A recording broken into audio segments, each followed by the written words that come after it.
उत्तर प्रदेश में चुनावी बिगुल बज चुका है। सारी पार्टीज अब इस चुनाव को लेकर अपना हाथ आजमाना चाहती हैं। आज मौजूद हैं जेडीयू के जनरल सेक्रेटरी और नेशनल स्पोक्सपर्सन केसी त्यागी जी। केसी जी, आपका बहुत स्वागत है आज तक पर।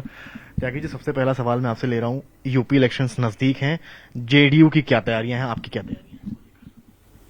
नहीं, हम तो संस्थापक सदस्य हैं एनडीए के। हमारे एमपी भी रहे हैं, एमएलए भी रहे हैं, मिनिस्टर भी रहे हैं। 2017 में हमने चुनाव नहीं लड़ा था उत्तर प्रदेश विधानसभा का, और वो हमारी राजनीतिक भूल थी। उसके बाद हमने तय किया है कि इस बार हम उत्तर प्रदेश में चुनाव लड़ेंगे।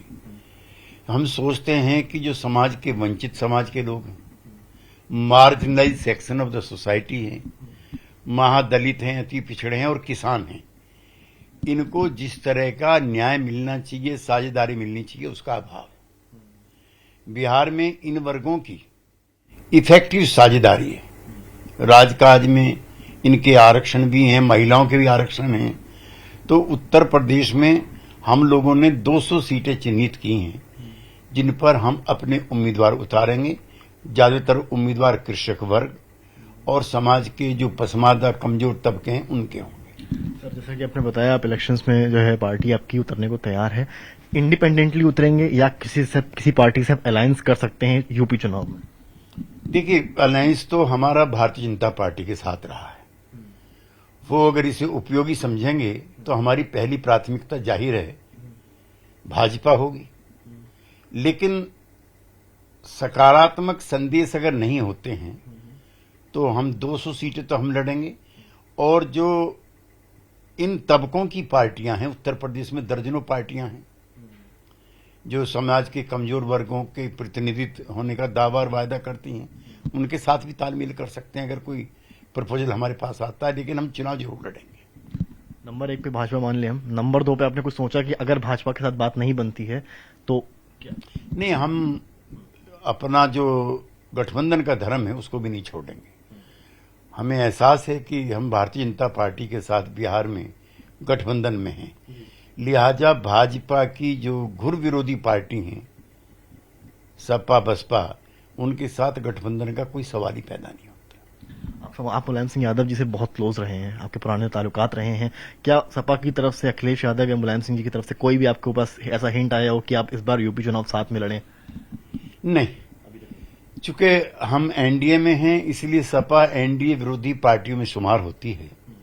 नेताजी से निजी तौर पर हमारे व्यक्तिगत रिश्ते हैं और हम उन्हें बहुत आदर और सम्मान की दृष्टि से देखते हैं। हालांकि उनका स्वास्थ्य इस समय ठीक नहीं है, लेकिन हमारी जो सहमना पार्टी है भाजपा, उसके मुख्य प्रतिद्वंदी दावेदार सपा है। लिहाजा सपा के साथ या बसपा के साथ सीटों के तालमेल का कोई प्रश्न नहीं। इसमें एआईएमआईएम भी जो है चुनावी उसमें कूदी है, शिवपाल यादव भी हैं और भी कुछ छोटी पार्टीज हैं राजभर। क्या ऐसा भी कुछ प्लानिंग है कि अगर कहीं बात नहीं बनती तो छोटी पार्टीज के साथ? हमारे फ्रेमवर्क में एआईएम का कोई स्थान नहीं है। जहां तक राजभर की पार्टी है, चौहानों की पार्टी है, निषादों की पार्टी है, कुशवाहा लोगों की पार्टी है, ऐसे दल अगर कोई गठबंधन बनाना चाहते हैं पिछड़े वर्गों के लोगों का, तो उसको हम जरूर परख सकते हैं। मतलब हम मान लें कि अगर भाजपा से बात नहीं बनती है तो जेडीयू छोटे दलों के साथ जा सकती है? हाँ, इसमें हमें कोई परहेज नहीं है, चूंकि हमारी जो बूथ केमिस्ट्री है बिहार की, ये उससे मिला जुला गठबंधन। आप लखनऊ में आए हैं, आपने बैठकें भी करी हैं इलेक्शन को लेकर, क्या बातचीत हुई है, क्या कुछ नतीजा निकला इसको लेकर? नहीं, कार्यकर्ता उत्साह में हैं और एक दौर में तो जनता दल की यहां पर सरकार रही है, लेकिन वीपी सिंह जी के संन्यास लेने के बाद दल लगातार टूटता रहा और उसका बड़ा हिस्सा समाजवादी पार्टी में चला गया। लेकिन कार्यकर्ता दोबारा इसको रिवाइव करने के मूड में है, चूंकि जिन तबकों की हिस्सेदारी वीपी सिंह के नेतृत्व में राजकाज में हुई थी, वो तबके अपने आप को उपेक्षित और ठगा महसूस करते हैं। लिहाजा उन वर्गों में जोश भर के एक नए रक्त का संचार किया जा सकता है। यूपी, आप वरिष्ठ नेता रहे हैं, आप देख रहे हैं यूपी में क्या चल रहा है, भले कोरोना का टाइम रहा हो या उसके बाद का टाइम रहा हो, क्या आपके हिसाब से सब कुछ सही चल रहा है? नहीं, कोरोना ने पूरे विश्व को हिलाया है। पूरे विश्व की जो अर्थव्यवस्थाएं वो हिला दी हैं। जो सबसे ताकतवर इकोनॉमी थी अमेरिका की, वो 30% के माइनस में चली गई। यूरोपियन यूनियन खराब है, भारत भी उससे अछूता नहीं रहा है। राज्य सरकारें, कोई सरकारें कितना बड़ा क्लेम करें, सामान्य जन को बेड, बिस्तर, दवाई और ऑक्सीजन से लेकर के जीवन की उपयोगी जितनी भी वस्तुएं थी, सबका अभाव रहा है। और निसंदेह हमें स्वीकार करना चाहिए, हमारा 1% भी बजट का इस पर खर्च नहीं होता है। हमने 70 सालों में इतनी लापरवाही बरती है कि ग्रामीण क्षेत्रों में इस बार ऊंचे पैमाने पर मृत्यु हुई है। वहां पे ना कोई औषधि है, ना डॉक्टर है, ना अस्पताल है। लिहाजा राज्य सरकारों को भी और केंद्र सरकार को भी इसका बजट बढ़ाना चाहिए। कम से कम 3% का बजट केंद्र सरकार का हो और 7 या 8% का राज्यों का होना चाहिए। यूपी भाजपा से, योगी सरकार से कहीं ना कहीं ब्राह्मण है, माइनॉरिटीज हैं, वो नाखुश हैं, दलित नाखुश नजर आते हैं, ऐसा बताया जा रहा है। आप इससे इत्तेफाक रखते हैं? नहीं, समाज में बेचैनी है। एक तो सभी वर्गों को, सभी समूहों को हिस्सेदारी समान चाहिए राजकाज में। अब समाज का जो कमजोर तबका है वो भी जाग चुका है। पहले जैसा नहीं बचा है कि गांव में एक आदमी जाता है और संपूर्ण गांव उसके कहने से वोट देता। अब पहले जैसा नहीं बचा। लिहाजा भाजपा के सामने ये चुनौती जरूर है कि वो जो 2017 का उसका मैंडेट था उसको कैसे रिपीट करती है। चूंकि बहुत बेचैनी समाज में बदलाव को लेकर के भी उठती रहती हैं और अपनी अपनी हिस्सेदारी को लेकर के भी उठती रहती हैं। कुर्मी हो गया, ईस्टर्न यूपी हो गया, कहीं ना कहीं आपकी पकड़ है वहां पे। आपको क्या लगता है अगर भाजपा के साथ नहीं जाते तो कितना इम्पैक्ट होगा? देखिए, नीतीश कुमार जी सामाजिक बदलाव की जो सबका साथ सबका विकास है, तो वहां न्याय के साथ विकास के नारे के साथ हम लोग पिछले 15 साल से राजकाज में हैं। और जो कमजोर तबके हैं उनके इस समय देश में सबसे बड़े चैंपियन कर्पूरी ठाकुर के बाद नीतीश कुमार। वहां अति पिछड़ा वर्ग हमने आयोग बनाया, हमने महादलित वहां पर आयोग बनाया। जो तबके मंडल में और आरक्षण में छूट गए थे उनकी भी हमने हिस्सेदारी कराई। लिहाजा नीतीश कुमार जी जब 2017 से पहले उत्तर प्रदेश में सभाएं कर रहे थे, उन्होंने लगभग 1 दर्जन सभाएं की, 1-1 लाख की कई मीटिंगें उनकी हुई थी।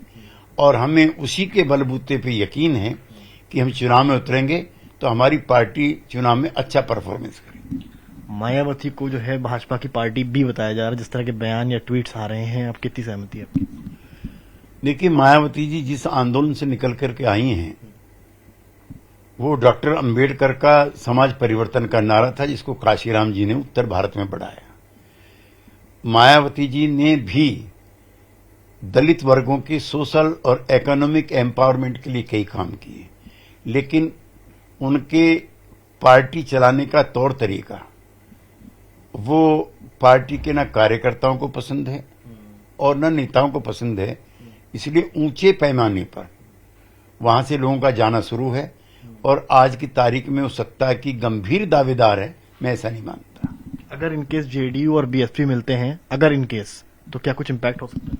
नहीं, हमारा बीएसपी के साथ और सपा के साथ तालमेल करने का कोई प्रोग्राम नहीं। आप इतने वरिष्ठ नेता रहे हैं, आपने इमरजेंसी का दौर देखा है, तब के दौर को और आज के दौर को आप कैसे कंपेयर करते हैं? नहीं, इनकी कोई तुलना नहीं है। एक परिवार का राज कायम करने के लिए श्रीमती गांधी ने आपातकाल लगाया था। 12 जून के बाद जब उनका चुनाव रद्द हो गया तो उनको नैतिकता के आधार पर इस्तीफा देना चाहिए था। उन्होंने इस्तीफा ना दे करके विपक्ष को ही एक्यूज करना शुरू कर दिया और सारे विपक्ष के नेता बंद कर दिए। अब जो उसकी तुलना करते हैं, मैं इस किसान आंदोलन का भी समर्थक हूं, लेकिन पिछले 7 महीने से किसान धरने पे बैठे हैं। सरकार ने उनकी मांगे नहीं मानी, ये अलग बात है, लेकिन क्या 26 जून को ऐसा संभव था? 1200 पत्रकार जेल गए, क्या आज ऐसा हो रहा है? और 2 लाख के करीब कार्यकर्ता हमारे जैसे जेलों में रहे, ऐसा आज संभव नहीं है। लिहाजा आज की परिस्थितियों को उस समय की जो घोषित इमरजेंसी से तुलना करना बेमानी है। केंद्र की बात करें, अगर केंद्र का एक्सपेंशन, कैबिनेट एक्सपेंशन होने वाला है, क्या उम्मीद करें जेडीयू को कुछ मिलने वाला है? नहीं, जेडीयू ने कोई अपनी तरफ से ना कोई मांग रखी है, ना प्रधानमंत्री का भी निमंत्रण है, और ये फैसला खुद नीतीश कुमार जी करेंगे। पिछली बार जब हम लोगों को इसमें शामिल होने के लिए कहा गया था, उस समय हमें लगता था कि ये जो अनुपातिक वो है वो शायद कम है हमारे लिए, इसलिए हमने प्रेम पूर्वक उसको मना कर दिया था। कोई प्रोपोर्शनल रिप्रेजेंटेशन जेडीयू की ताकत के हिसाब से अगर मिलता है तो नीतीश कुमार जी इसमें अंतिम फैसला लेंगे। बिहार में सब कुछ ठीक नहीं है, चिराग पासवान को लेकर आपका क्या वक्तव्य है? देखिए, रामविलास जी हम लोगों के पुराने मित्र और साथी रहे हैं। हमने 40 साल से ज्यादा समय तक उनके साथ काम किया है। उनके साथ काम करते हुए कोई दुविधा नहीं थी, लेकिन चिराग पासवान का अनुभव कम है, राजनीतिक महत्वाकांक्षाएं ज्यादा हैं। उन्होंने पिछले विधानसभा चुनाव में आरजेडी को जिताने का काम किया। अगर उन्होंने एनडीए में रहते हुए चुनाव लड़ा होता तो उनको भी फायदा होता और एनडीए को भी फायदा होता। उनकी राजनीतिक महत्वाकांक्षा की वजह से उनकी पार्टी टूटी, उनका परिवार टूटा, और मुझको नहीं लगता कि अगर यही फ्रेमवर्क उनका रहता है तो उनका राजनीति में कोई अच्छा भविष्य। एक आखिरी सवाल आपसे ले रहा हूँ कि यूपी में है, आप लखनऊ में हैं इस वक्त। पंचायत चुनाव में जेडीयू लड़ी इंडिपेंडेंट, पर बहुत खास उसके रिजल्ट्स नहीं आए। तो पंचायत चुनाव को देखते हुए यूपी चुनाव को लेकर जेडीयू की जो तैयारी किस लेवल पे होगी, क्या डायरेक्शन में आप लोग काम करेंगे?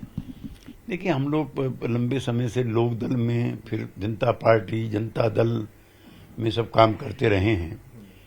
जो समाज के जो कमजोर लोग हैं, किसान हैं, मैं मानता हूं कि एमएसपी खत्म नहीं होगी, लेकिन एमएसपी पर किसी भी किसान को दाम भी नहीं मिलेंगे। गेहूं का दाम अगर 1800 रुपये क्विंटल है, 1000 रुपये क्विंटल किसान को मिलते हैं। पिछले 15-20 वर्षों में लगभग 40 लाख करोड़ रुपए का नुकसान किसानों को हो चुका है। सबसे पहला तो हमारी मांग अपनी पार्टी, हम चूंकि एनडीए में हैं, किसानों के साथ वार्ता करनी चाहिए, संवाद करना चाहिए। इन्हीं किसानों की वोटों ने मोदी जी को और योगी जी को सत्ता सौंपी है, इसलिए उनको अन्य मतदाता नहीं मानना चाहिए। बहुत शुक्रिया सर। तो ये थे हमारे साथ जेडीयू के वरिष्ठ नेता केसी त्यागी जी। इनका सीधा कहना है कि जेडीयू यूपी चुनाव के लिए पूरी तरीके से तैयार है, पर वो सपा और बसपा जैसी बड़ी पार्टीज के साथ नहीं जाएगी। पहली चीज प्राथमिकता रहेगी भाजपा, और अगर भाजपा से बात नहीं बनती है तो पार्टी छोटी पार्टी के साथ जाकर अलायंस करके यूपी चुनाव लड़ सकती है, और 200 सीट्स इनके टारगेट पर है। कैमरामैन नीरज कुमार के साथ समर्थ श्रीवास्तव।